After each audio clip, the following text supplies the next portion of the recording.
We are back with you here at Michelin Raceway Road Atlanta for Mission King of the Baggers qualifying session number 1. It is one of 5 categories that are here as part of Superbikes at Road Atlanta here this weekend. Before we get Mission King of the Baggers competitors up to speed, let's go ahead and get down to Joe Ankier and finish up Stock 1000. I'm here with provisional pole sitter Ashton Yates. Congratulations. And you had a breakthrough year last year. How important was it for you to come out with a statement in Q1? Yeah, bike was feeling good out there. And Jones Honda CBR 1000RR was rolling pretty good. At first, I was kind of getting used to hopping back on the Stock 1000 bike after Superbike class qualifying. But she was feeling pretty good, sliding around out there, kind of greasy, but yeah, we're stoked. And a new team as well as a new bike, so how is that all fitting together? Well, same team. This is like my 3rd year, but yeah, you know, we're all just stoked to be here and got new bikes, and yeah, we're just out here having fun and, you know, laying down laps and trying to enjoy it all. So. New bike, new season, new Ashton, my bad. But congratulations on the provisional pole. We'll see you in Q2. Just so chill, Ashton Yates, and just soaking it all in. Just grateful to be here and for all of these opportunities. It's fun to watch. You see him there leading the way in this first qualifying session, but it's pretty tight there in the top 3, and that's where the gap is once you get off of that front row. Yeah, right there with Bryce and Rocco. Isaiah Davis, that's a good session for him there. 6, Taylor Knapp, Christopher Durbin, and Alex Arango. We talked about him a lot in that session there inside the top 9, but you can just see that battle for that podium spot from, you know, that last spot. Those guys need to find a little bit of speed back down to Rocco. As we get ready for qualifying now for Mission King of the Baggers. This is a great championship. A lot of eyeballs from all over the world love watching these big bikes get out to the racetrack. After practice this morning, what are you looking at? Well, we seen Kyle this morning was a second quicker than the rest of the pack, so everybody else has got a lot of work to do. One thing that's going to be different, I think, this year for a guy like Troy Herfoss, he was learning tracks last year. Now he comes into this season and he has some notes to go back for from what he learned last year. He's not learning the circuits, and he can get down to business right away. It's a great point to make on Troy Herfoss. He was right there in the championship hunt from the word go last season, and certainly able to capitalize on that. But now he's going to come out even stronger. And Loris Baz now aboard an Indian. Going to be a 3-rider team, and also Cam Peterson, another rider on the Indian. So they got some new guys on the experience on the bike, even though Cam's on a different team. But you know, all those teams in the same brand, they always communicate. There's a look at Loris right there. This is not the first championship race weekend for Mission King of the Baggers. They raced back at Daytona. Let's take a look back at some of these highlights, Roger. And it's just amazing as we look at the highlights how fast these baggers go around that bank. And we talked about Kyle Wyman there qualifying on pole. You see James Erspoli there kind of gets into the back right there of Loris Baz. And, you know, that's really easy to do off the start right there because the track kind of straightens up, and James just had nowhere to go. You know, you're trying to be aggressive early on into the race, not lose the draft, and made a little bit of mistake, and it can happen there. But from there, Kyle was just able to get out there and put some really good laps in. Troy made a mistake getting onto the banking there and crashed out trying to get his bike back up and going. Talked about Ken Peterson moving to the class. And also Bradley Smith. You're right, the Bradley Smith sitting there kind of letting Cam Peterson go by, but MotoGP rider, Moto2 race winner, bringing that experience over to the King of the Bagger. But Kyle Wyman was able to get out front, put some really good laps in, and pull away to a comfortable victory. And for Kyle Wyman, he was able to win both of the races in that opening round at Daytona. As you see, Rocco Landers, number 97, putting his leg over the Vance & Hines Harley-Davidson here in King of the Baggers. Back-to-back sessions for Rocco Landers, as well as Hayden Gillum, having just come off of the racetrack. So very physical racetrack, but these are the practice results from this morning. Kyle Wyman, you mentioned that second lead, 1.2 seconds over second place of Troy Herfoss and Tyler O'Hara. And you can see the gap from there. It's not a lot from Rocco to Kyle Onzor, Hayden Gillum there. Second to sixth, all within a couple tenths. Then Jake Lewis, Loris Baz, James Erspoli, and Corey West.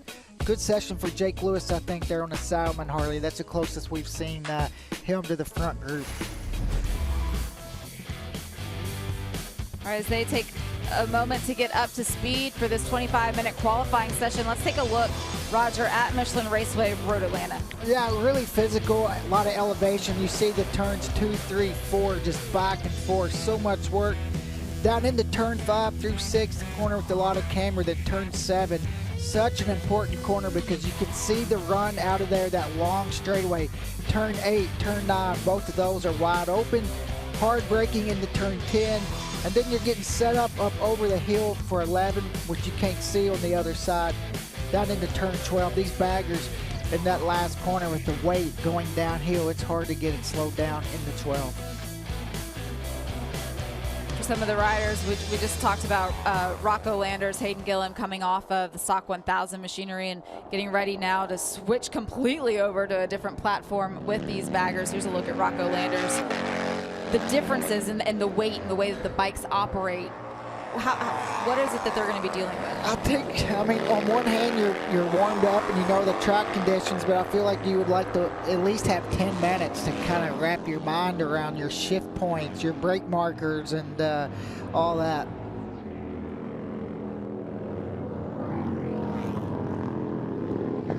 And there is Hayden Gillum.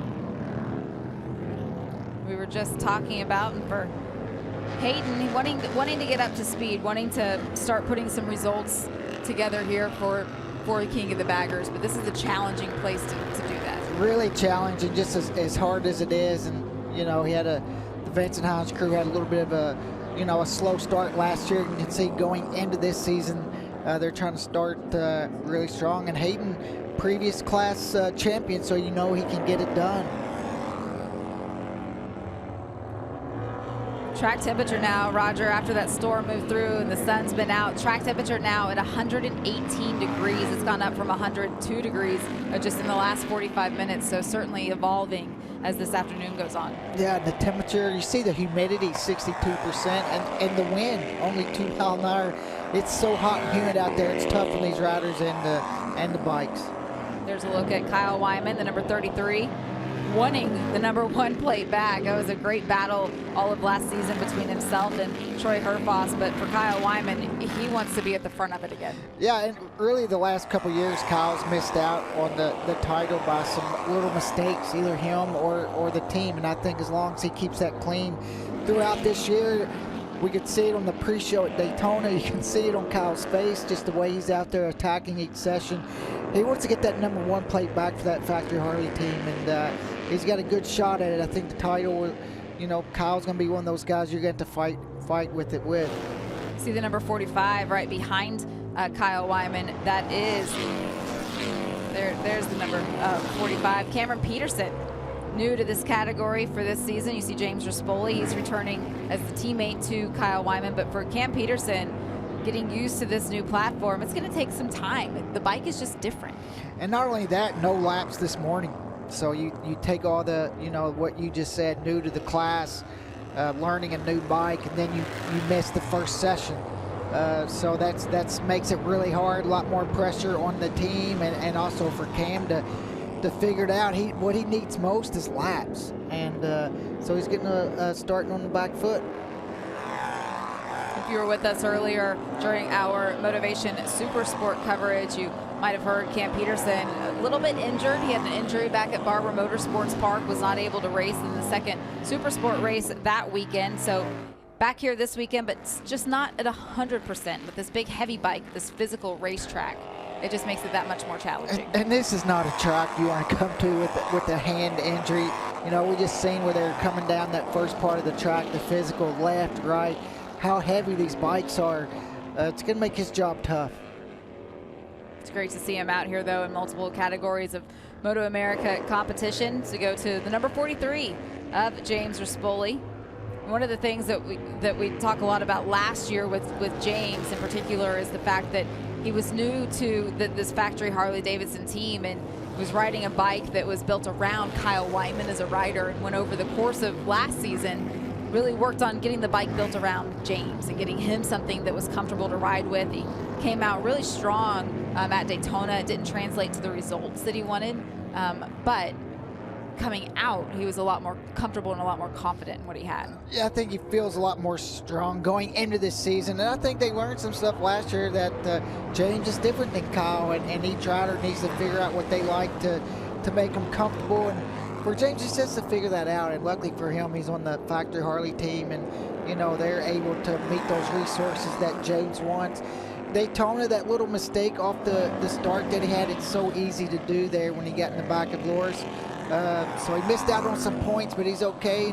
James was really strong toward the end of the year, and hopefully carries over this year. There is number 33, Kyle Wyman. His last lap was a 1:30.4. Just ahead of him, Tyler O'Hara, 1:30.3. So Tyler's found something from practice that he's able to translate here early on in this qualifying session. But Kyle Wyman is certainly still pushing hard. There's still a lot left in it. He's gone his personal best through the first sector of this particular lap. So we'll see what he can continue to improve to.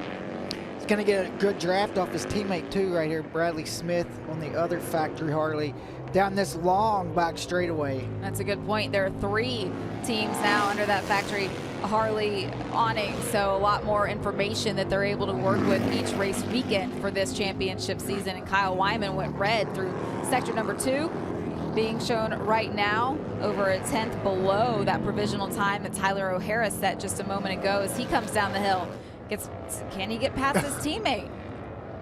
Certainly not going to give it to him. No. I think that shows the experience of this track too, Kyle, compared to Bradley Smith. A little bit more comfortable over the blind rises, but Kyle still though 30.2 and can go a little bit quick if he needs. The outright track record in King of the Bagger is a 28.5, so these guys can go a little bit quicker. Yeah, that time coming from last season. Troy Herfoss set that track record time, and we've seen the improvements over the last 12 months on this platform, so there's certainly some more in it. We get down to the later stages of this first qualifying session, we'll see these riders pushing it even harder. But I love seeing Tyler O'Hara right there. We haven't seen him at the sharp end in a couple races. Loris Baz also there third, so it's great to see Tyler and Loris. Last year it seemed like Kyle and Troy was kind of first and second. I know it's early on into the session, but as you said, it's nice to see Tyler back up toward the front. There's the number 76, Loris Baz. We were just talking about his teammate. Oh, we see him put his hand up. His teammate, Tyler O'Hara, was right in front of him. Not sure why Loris, so looks like he's gonna pull into pit lane.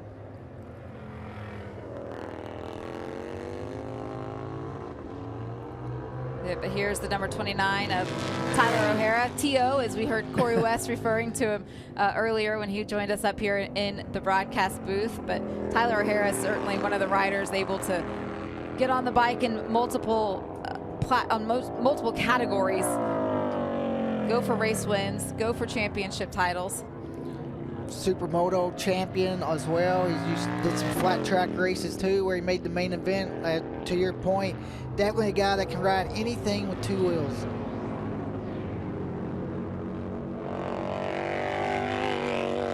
Not finding improvements here on this particular lap, at least in that first sector. We'll see if he's maybe looking to piece some of the other sectors together. Maybe he's just looking to put some laps. He was waving coming up the front straightaway, so I'm not sure if that's not kind of letting the crew maybe know, I might be coming in the next lap, or maybe letting them know that everything is good to go and he's going to keep going. We'd have a lot of company down there on pit lane. You see the scoring pile on there. Looks like there's only 4 riders that are out on the racetrack right now, one of them being Tyler, who's not up to speed. So everybody right now taking the opportunity to make some changes. Under 15 minutes remaining in this qualifying session. They go so fast. As you take a look at Rocco Landers, currently sitting in 9th, wrapping his head around this particular bike after just coming off of the racetrack from Stock 1000. Same team. They do a great job of keeping him ready. The bike was ready to go. Doesn't have to change his leathers, doesn't have to go to a different team, talk to different people. It's all under one awning. It's a huge benefit for Rocco to be able to go from bike to bike. We get the top 9 riders so far. You talk about how competitive this class is, all within 1 second. All the way down to Rocco is all within 1 second. That's pretty impressive. No, that's incredible. Rocco's got clean track all around as Tyler made his way to pit lane, so it's only Rocco, Bradley Smith, and Cam Peterson being shown out on the racetrack right now. Plenty of asphalt for everyone. And Rocco's on a good lap right now. Personal best sectors 1 and 2. You just got to keep this third one clean, which is hard to do when you're pushing and you know you're on a good lap. His last lap was his best lap. This one being shown even better than that. Let's see how close he can get to those front runners. So a little bit of rubber there fall off of the bike for Rocco Landers, a 131.0. So he moved himself up into 7th from the 9th place that he was in. So a little bit of improvement there for Rocco. As you see Max Flinders out on the racetrack, fan favorite Max Flinders. He was able to enjoy a podium result here last season. Switching over to the Harley this year from the Indian. He only got 5. He just got a handful of laps in the practice session this morning. So certainly looking for some more time, get more experience. Praying for rain. The great equalizer. Yeah, for Max, you know, he doesn't have the full-time team that these big teams have, and you know, all of his guys, they work on the race weekends. They don't get to do the testing. They don't get to do all of the work back in the shop over the course of the off season. So when they show up at the racetrack, really, they're trying to play catch up the early part of the weekend. But Max, you know, with a big smile on his face, he's just so grateful to be able to be out here and running with these big teams and showing what his little team is able to do. Yeah, and he's did a great job. I mean, driving the truck to all the races, and he just puts so much into it. That's why whenever he got on that podium last year here in the wet, and even New Jersey the year before, the whole paddock was basically at the podium to meet Max when he got there. And that just shows you the character that he has. I remember when he came up to here to the media center for the press conference after that race, just the applause that he received when he was able to sit down. And you know, he had hobbled in, he had injured his ankle in that race, and it was great to see everybody just really rally around him and congratulate him on being able to finish on the podium. You see Cameron Peterson aboard the number 45. It is an uphill battle. It's a difficult platform to learn as he's looking over his shoulder at the back of the bike. If you see on the brakes going into turn 6, the rear end really stepped out, and I don't know if it was when he went back a gear, but I think he feels like there might be a little bit of issue. But as soon as we put the camera on him, he's going in turn 6. When he back shifted, the rear end came around. I think he might think there could be something wrong with the bike. He's certainly looking around to see what he can find. I'd imagine he probably take the bike to the team. You see him put his hand up there, alerting anybody that is around him that he is not up to pace right now. So we'll see if he can get something figured out. Right now he is just under 2 seconds off the pace that Kyle Wyman is set at the front.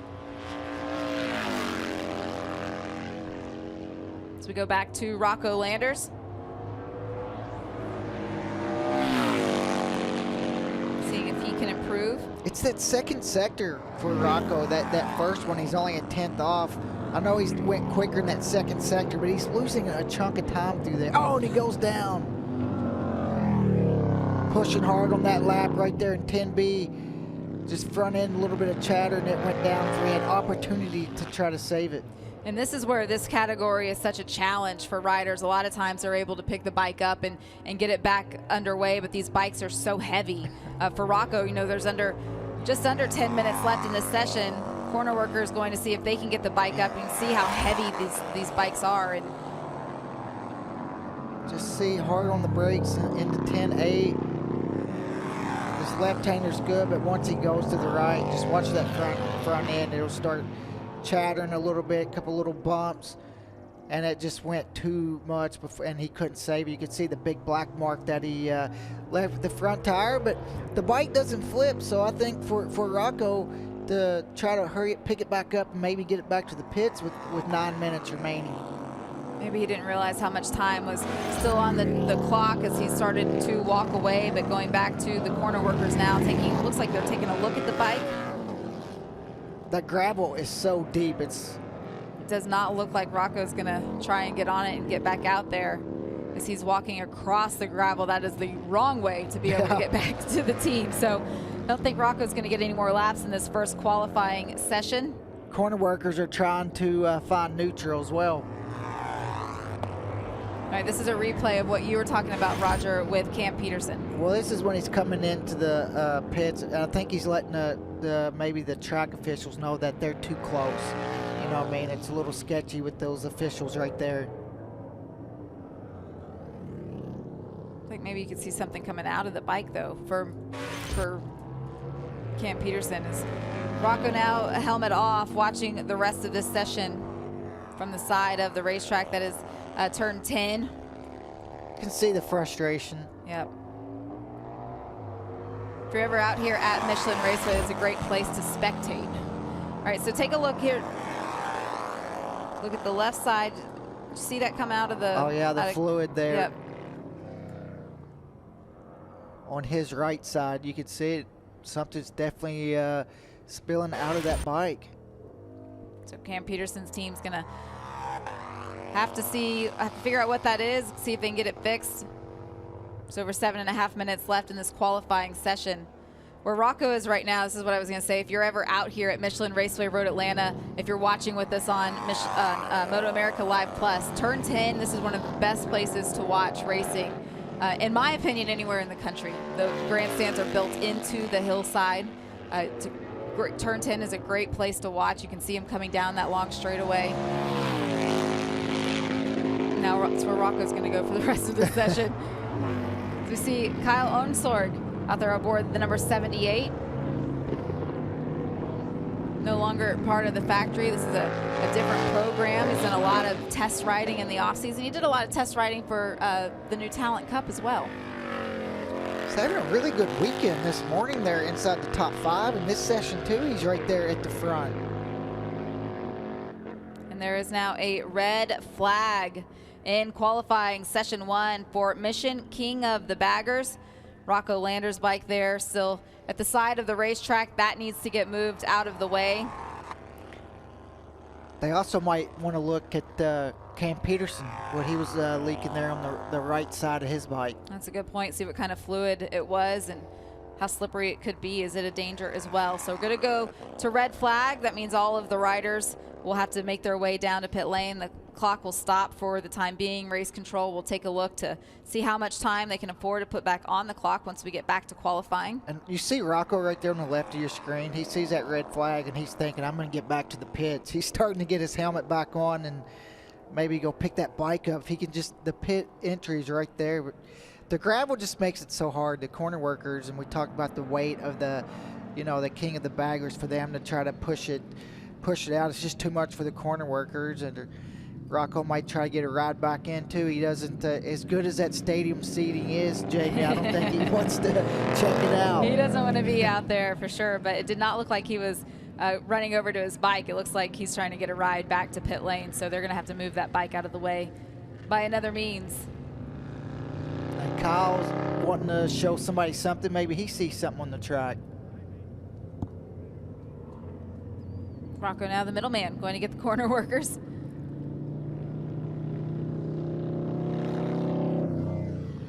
And Rocco might think maybe he hit something possibly. Kyle's going to give him a ride back to pit lane. So let's go ahead and get down to pit lane during this red flag. Joe? I'm here with Troy Herfoss, our defending champion from 2024. Well, first of all, Troy, currently 4th fastest out there. How are you finding it? It's good to be back at the track. We've had quite the break since Daytona. Feeling a little bit rusty this morning. Q1's just started, and look, you always want to be first, right? So I'm happy. We're making progress. I feel like I'm riding well.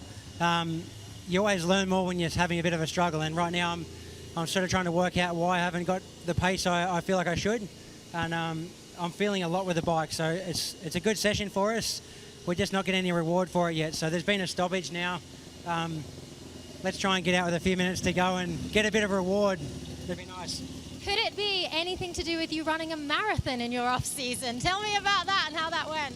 No, I've had that marathon hangover now, and now I'm planning the next marathon. So maybe that's clouding my thoughts. The plan, I need to find a marathon and get away with it. But no, off-season was good. The marathon was amazing, like such an incredible experience. It's kind of like the motorbike, but you can hear everyone around you. You're running through the city, and there's thousands of people, and And the thing with the marathon is when you cross the finish line, everyone's toast, right? So everyone's got that same feeling. In the racetrack, there's a lot of luck comes into it, and the guy in second is never happy, but in a marathon, you're always happy because you're just so exhausted, right? Oh, I hear that competitive spirit coming out of you, even in a sport that's not your regular sport. How confident are you coming into this season, year 2 for you, off of that big win? Look, even last year, I had no reason to come here thinking that I couldn't win or be successful. So, yeah, nothing's changed. The same work process throughout the off-season. And even here now, knowing the track, my crew chief, Charlie, and I, it's just the same old thing. Go to each track and reset and start from the beginning. And, hey, it's not an easy sport. So if you get carried away and too far ahead of yourself, you usually get caught out. So, yeah, keep it basic and work on getting to the race in as good a form as possible. Excellent. Well, great to see you enjoying wearing your #1 cap as well. Best of luck. All right, as our safety workers get Rocco Landers' bike loaded up onto the flatbed trailer, we are going to step away, take a break. We'll be back with more from Michelin Raceway Road Atlanta right after this.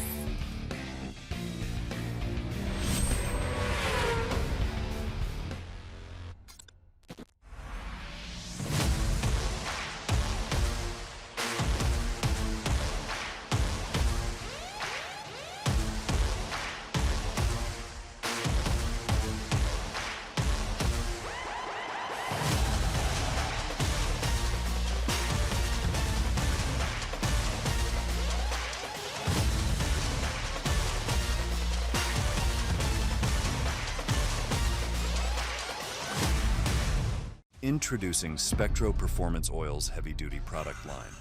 Engineered not just for performance, but for endurance.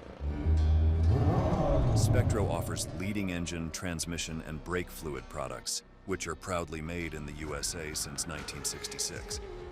Performance, reliability, quality, and tradition. Because every ride should feel as smooth as the first. Spectro Performance Oils.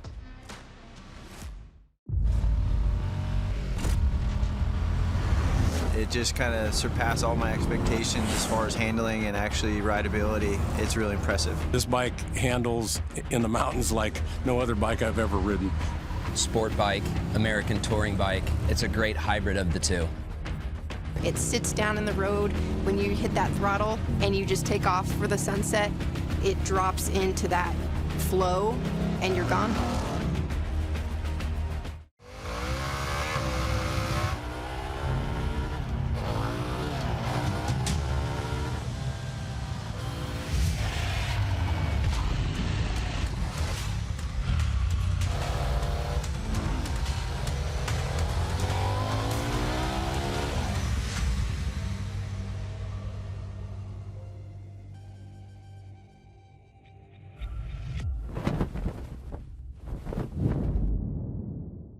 I'm Jonathan with Motul Performance Lubricants.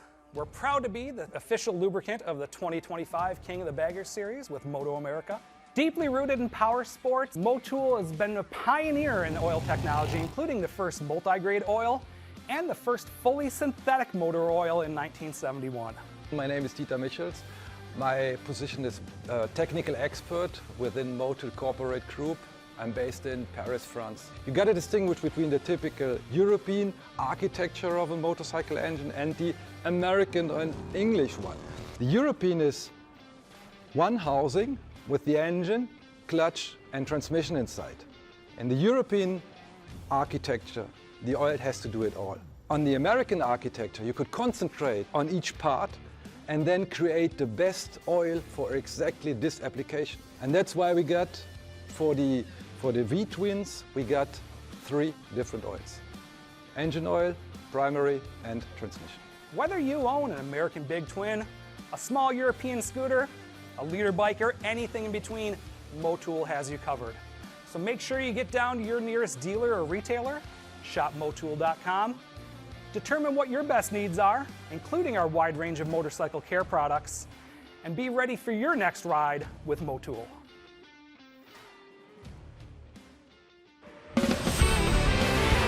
We're back back with you here at Michelin Raceway Road Atlanta for the mission King of the Baggers, where we are under red flag right now for the first qualifying session. But take a look at the odds to win here. Troy Herfoss is the favorite, Roger.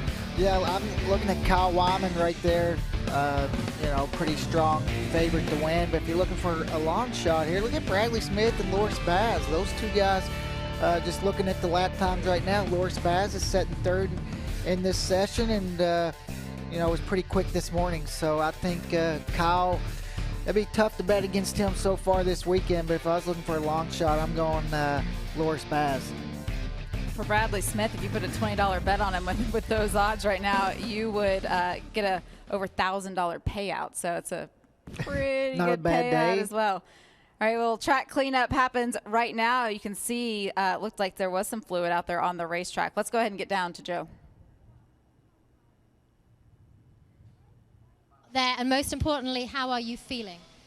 Unfortunately, I guess I got in someone's oil. It's frustrating. I was kind of confused when I was out there because it was really sudden, and I heard some oil had been dropped, it is what it is. This is racing. Kind of annoying. I was on a lap that probably would have put me in that challenge race if it stayed, or if it started raining tomorrow. But I mean, whatever. We're here.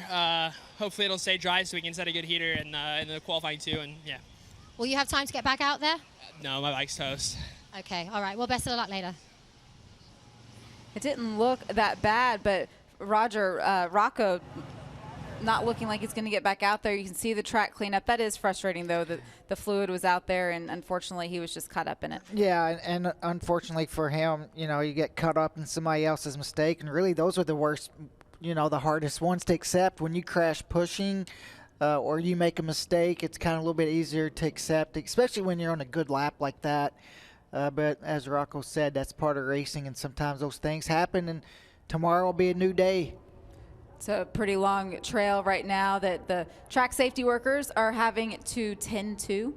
We did see the fluid come out of Cam Peterson's bike. We are not sure at this point if that is the fluid that's out on the racetrack or if it came from somewhere else. So we still have to answer that particular question, but you can see how thorough everyone is being with making sure that what is out there is cleaned up, no matter whose it was or what it was. Yeah, the track crew does a great job. I mean, they get it cleaned right up. The corner workers, we always talk about how thankful we are for them each weekend volunteering. But the MotoAmerica safety crew go out there and they make sure it's safe. And if it's not 100% safe, they will wait and send those guys out. Another point that Rocco made in that interview, talking about that dash for cash, that is something specific to the Mission King of the Baggers Championship. Mission Foods puts up $5,000 each and every race weekend. So the way it works is after the second session of qualifying, the top 6 from the combined 2 sessions will go out. It doesn't change the grid order. It doesn't change anything other than the fact that the winner of the shootout, typically it's 2 laps, gets to go home with $5,000 and some extra bragging rights. And also too, it gives you a start to watch what it's going to be like in turn 1 for the real race. So, and then also in practice and qualifying, sometimes you don't get around anybody. Maybe they won't let you, or it just doesn't work out. And that challenge, you kind of get to see where your competition is a little bit better than you. Well, this cleanup continues under red flag down on pit lane. Let's go ahead and go back down to Joe. I'm here with Kyle Wyman, who is fastest at the moment in Q1 and won both races in Daytona. You must be confident. How's it all feeling at the moment? Yeah, we're enjoying it.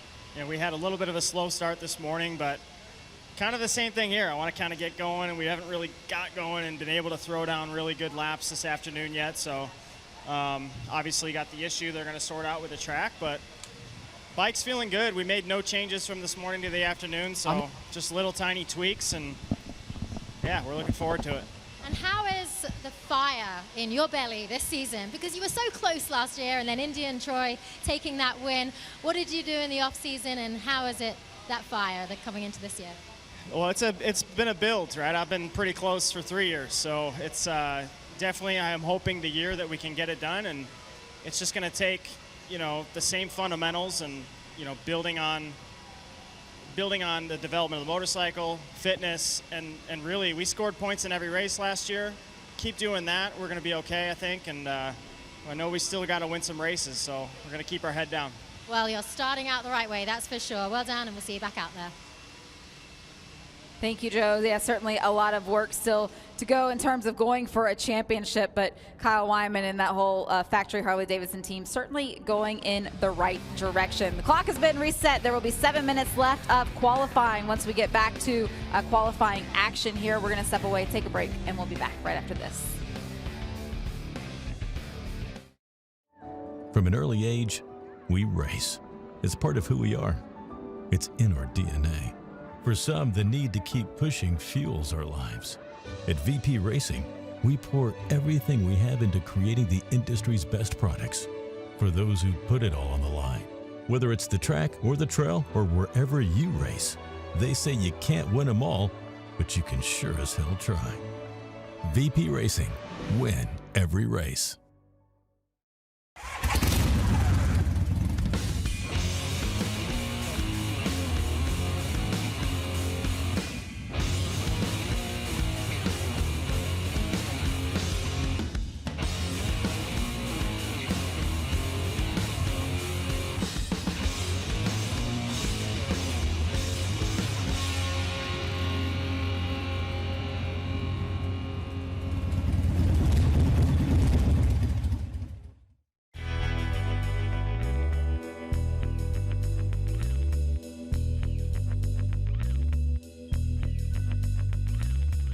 Hi, my name is Greg from Anthony's Leatherworks. We're located in Corona Del Mar, California, but we service all over the country. We're a sponsor of MotoAmerica. We do crash damage repair, alterations, restoration.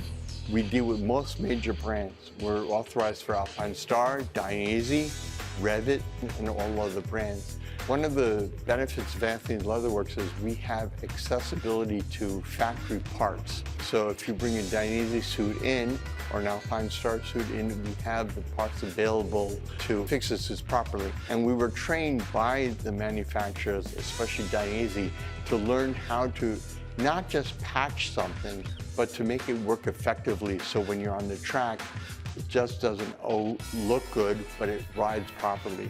Especially that has to do with alterations.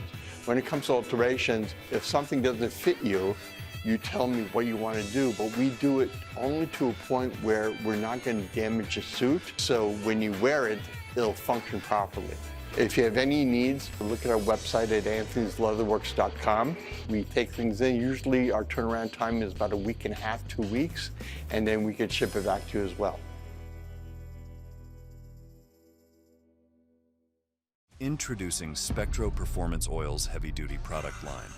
Engineered not just for performance, but for endurance.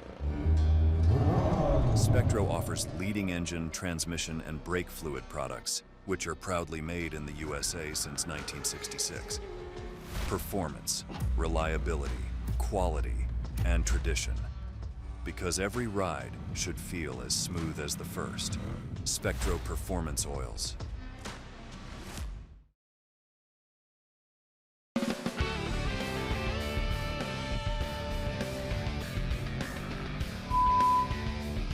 With Laura Spaz, who is third fastest at the moment in Q1. And you got a podium already last time out in the baggers. First time racing the baggers. How is it all going? Yeah, it's going pretty well, you know. Daytona was tough, especially after the big crash in race one when I was taken out. But yeah, luckily we had time between race one and race two. I love it here. It's always special to ride a bike in Atlanta.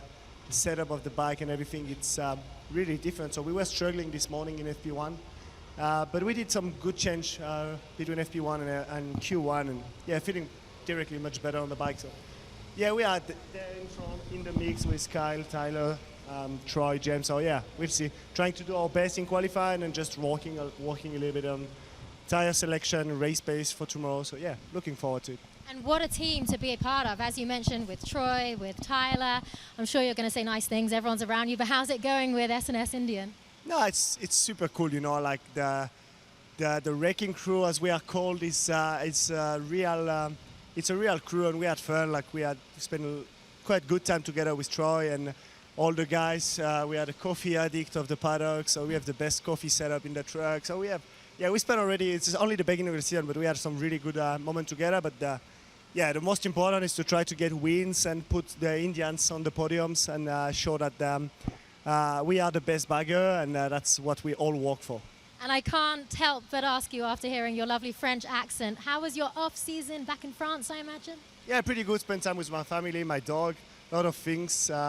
Snowmobile in the mountain, training hard, and spend good time with my friends. Okay, and just finally, goals for this season, because it is your first time in baggers.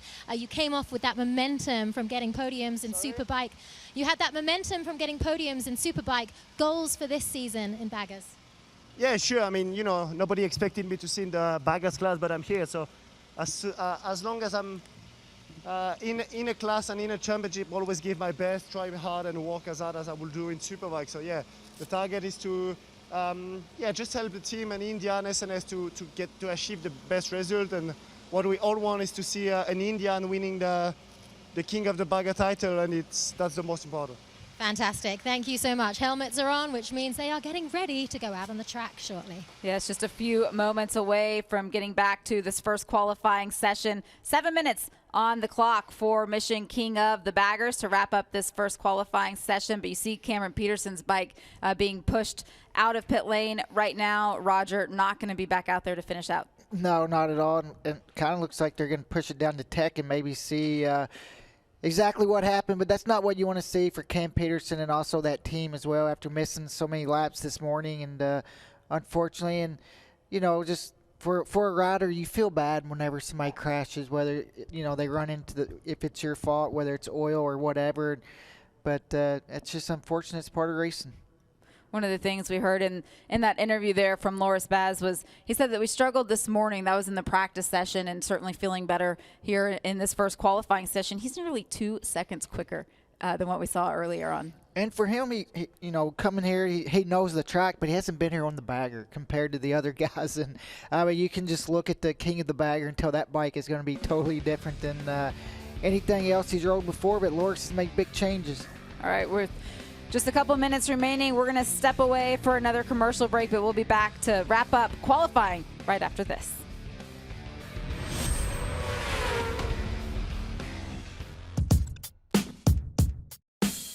Hey, it's Max Flinders here. I'm racing with the King of the Baggers from Mad Monkey Motorsports, and we are so happy to have Lindell brakes on our team.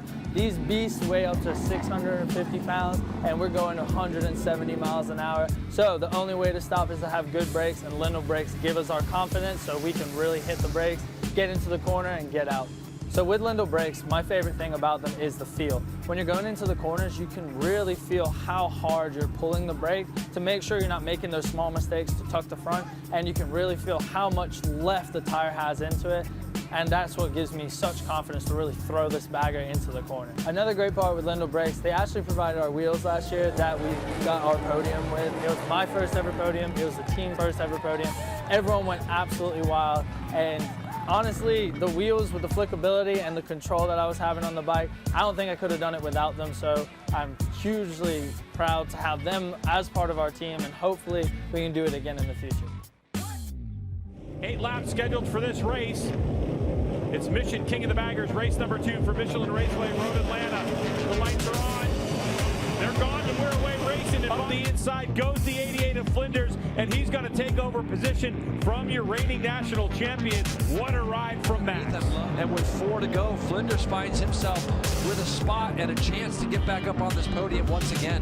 As Hayden Gillum is not giving up. He's still sending. Oh, Max. Man. The white flag flies. This is for the final step on the podium. You see that? Gear. Yeah, can Max Flinders hold on? Here it comes over the hill with a huge gap is Max Flinders. One more corner to navigate, and he's going to do it again from the last race of the year to Michelin Raceway Road Atlanta, and Max Flinders, another podium, 3rd place. Incredible. Thank you so much to the Mad Monkey Motorsports team. This bike was phenomenal. This weekend's been phenomenal. The crowd here has been phenomenal. Thank you so much for staying through all this rain. Woo! Yeah!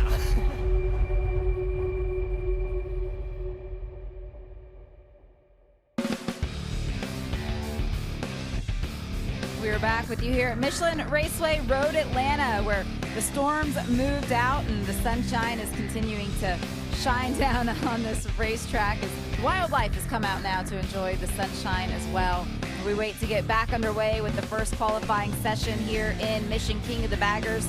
All of these competitors will get 7 minutes left on the clock after this red flag and everything is all cleaned up. You see Troy Herfoss there, #1 plate, defense of this championship this season. And Roger, you brought up the point earlier that last year, every racetrack that we went to, Troy was having to learn the racetrack and then get up to speed and then go for wins. And ultimately, he was able to do just that. Coming in this year, now knowing the racetracks, what is he able to do from the get-go? Yeah, and you think to yourself, man, that's got to be easier. But every year presents its own challenges. So even though he knows the track's one thing he doesn't have to deal with, so I think he starts a little bit ahead of the game. But as he said, there's stuff he's struggling with this morning, and there's always new challenges each year. I will say with this red flag, sometimes in a session you might not make some certain changes because it will take too long. You don't want to sit on that pit lane that long.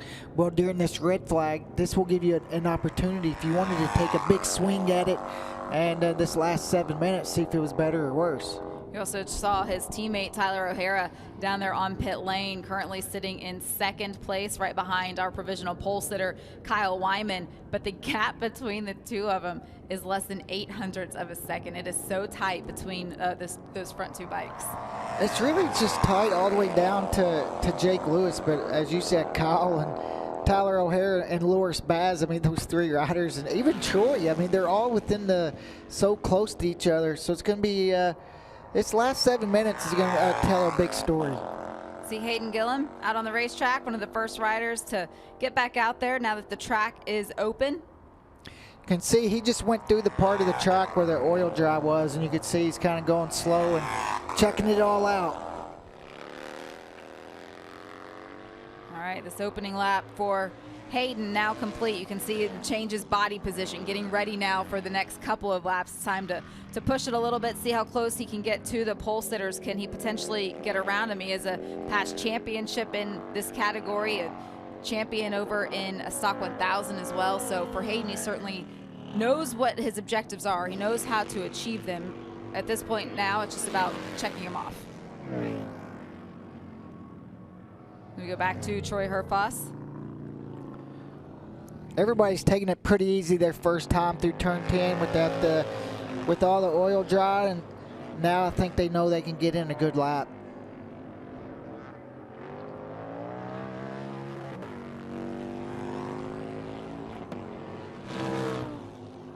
Tyler O'Hara still being shown on pit lane, as is James Rispoli.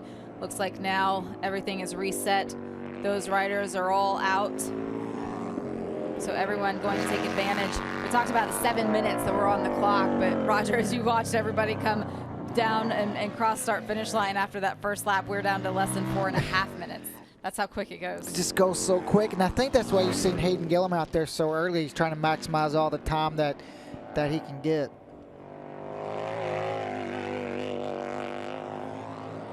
You watch Troy Herfoss. See how hard he's able to push them. I mean, looking at timing and scoring, a lot of these riders are personal best right now through the first sector. In the case of Troy Herfoss, he is certainly one of them. So we can see some shifting here in our provisional grid. There's the time everyone is chasing from Kyle Wyman. It was that 1:30.27 that he put in during the first portion of this qualifying session. But with personal bests all around this racetrack, let's see what everyone else has. Jake Lewis, one of the riders that's out there right now, he's found some improvement through the first 2 sectors.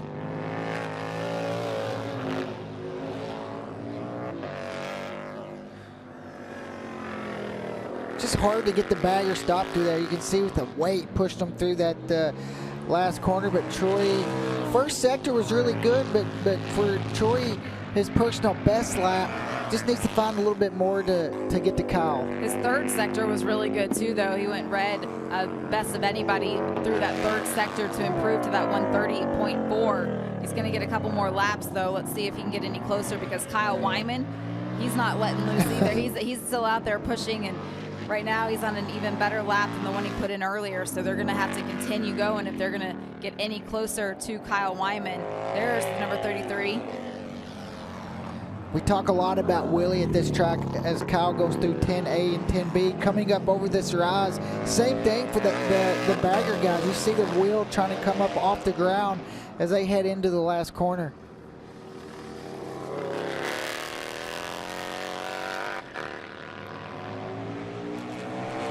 A 1:29.5 for Kyle Wyman as he is able to open the gap out over Tyler O'Hara, who is sitting in second. And Tyler has not pushed the limits just as much. Once we've gone back, let's take a look at Hayden Gillum.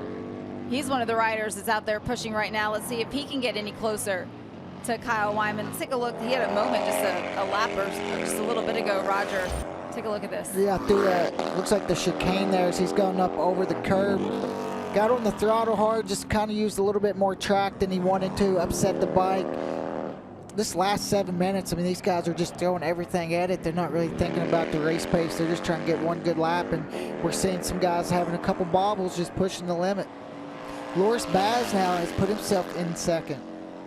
And here is Loris Baz aboard that number 76 down to a 1:30.0. So he's now on that provisional front row, just under half a second shy of Kyle Wyman. What an impressive lap by Kyle Wyman. Even for Loris, we talked about him being such a long shot on the bet there. It would probably be a pretty good one. That is an excellent point to make. If you want to go ahead and log on and cast your bets right now.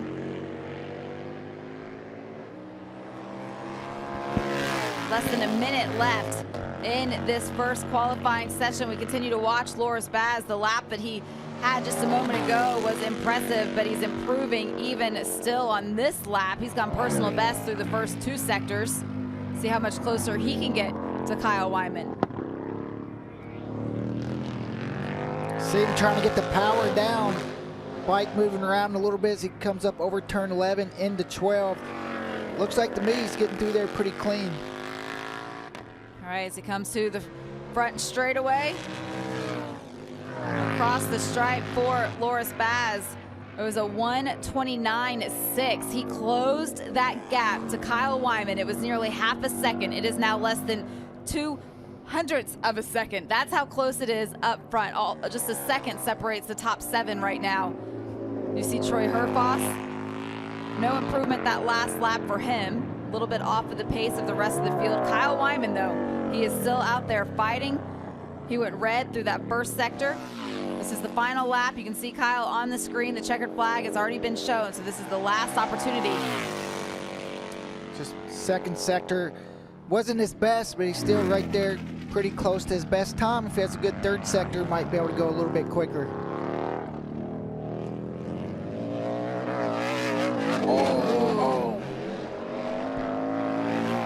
He was able to calm it back down. That could have been a huge moment for Kyle Wyman, but very smartly able to bring it safely to the checkered flag. It's not going to be an improvement on that lap after that moment coming down the hill underneath the bridge. But for Kyle Wyman, provisional pole at the moment. Let's see if Loris Baz, Troy Herfoss, if they're able to find anything else. Take another look at this, Roger. Yeah, just trying to, you see how hard these guys are riding. He's trying to get a good run out of turn 10B here, and watch the rear end. I mean, it just starts stepping out like that. And for Kyle right there, I mean, he is along for a ride. That is not a place you want to go down in that fashion on one of these baggers. But luckily for Kyle, he was able to hold on to it. But you can just see all these guys are pushing it to the limit. Troy Herfoss able to improve to a 1:30.1, but he will stay in third position right now in that provisional front row. One more qualifying session tomorrow morning is Troy Herfoss, the defending champion, waving to the fans around this circuit. He'll get another shot at it tomorrow. We're not sure what the weather's going to be, though, Roger. There is the discussion of rain early on. This could be the session that sets the field, but nonetheless, all of these riders made the most of what they could. You see as he continues around Loris Baz. What a great qualifying session for him. Yeah, great ride. And also a couple other guys. Cal Onsword there, 4th, and also Jake Lewis, 7th on the Saddleman Harley. Great session for those two guys, especially with Jake there. That's by far the closest we've seen the Saddleman crew to the top. So they did a lot of work, and it's working. Certainly moving in the right direction as these competitors all practice their starts. See the great setup over in the paddock area for the fans to go and see all of the different bikes that Indian offers. You see the results here from qualifying. Kyle Wyman, of course, on that provisional pole with the 129.5. Loris Baz, though, right there with him, and then Troy Herfoss alongside on that provisional front row. Yeah, Kyle Onsord there fourth. Tyler O'Hare, good session for him, fifth. Bradley Smith getting quicker each session than Jake Lewis, James Rispoli, Hayden Gillum, and Rocco Landers with that crash ending at the top 10. Everybody went a little bit quicker there after we went back to qualifying action. Would have been nice to see Rocco able to get out there, but I'm sure we'll see him back out on the racetrack tomorrow morning.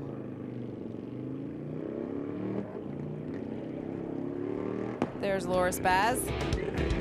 After that practice start, we'll take a look at the top 3 from this qualifying session, starting off with Troy Herfoss. Yeah, and Troy mentioned he needs to find a little bit, and it seems like every time he's able to find it, his competitors find a little bit also, so he's got a little homework to do overnight. But after the problems this morning, it's certainly going to be encouraging going into the overnight hours to get ready for the second qualifying session. But then, Loris Baz. First season here in Mission King of the Baggers, already knew the racetrack, of course, from his Superbike experience last year, but what a great weekend, a way to start off the weekend for him. Yeah, and that factory Indian teams did a great job making those changes from this morning into this first qualifier, but this guy here, Kyle Wyman, kind of setting the pace this morning, came out, they closed the gap up, but he's still the man to beat. And he said it's been a couple years building. He wants the #1 plate. We're going to step away, take a break. We'll be back after this.